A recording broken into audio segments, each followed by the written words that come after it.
So there is a finger hold that you can use to just release it from these tabs that are in here. And then once it's out, you're just going to run it under water. Here I have it in the sink. I'm just using warm water. And I like to give it a little help with my hand. And you can't see it, but the water that is coming off this is very muddy looking because I have a lot of ink on it. Some people like to use dish soap in here.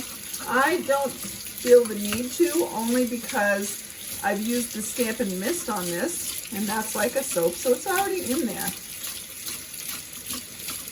You could do this for probably quite a little while, depending on how often you stamp. Just keep doing this until the water runs relatively clear. All right, once you think it's running relatively clear, you shut off your water.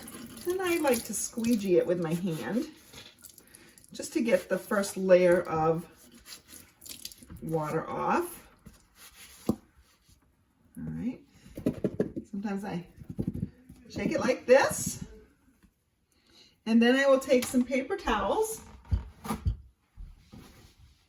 I then take a few sheets of paper towels and I will place this face down. And sorry about that. Any leftover or residual ink will wick out onto the paper towel. This one's been laying face down for, I don't know, 5-10 minutes, and you can see there's more ink coming off of that.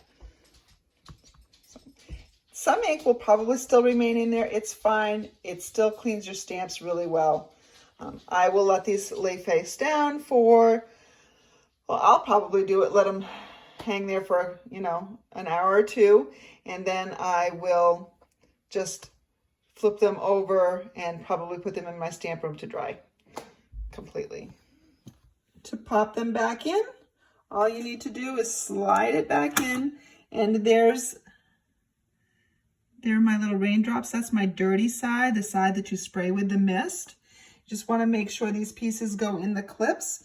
And so on this, actually it's easier if you put the other side in first in those clips, and then you sort of bend it and it slides right under, and you just put the other one in as well.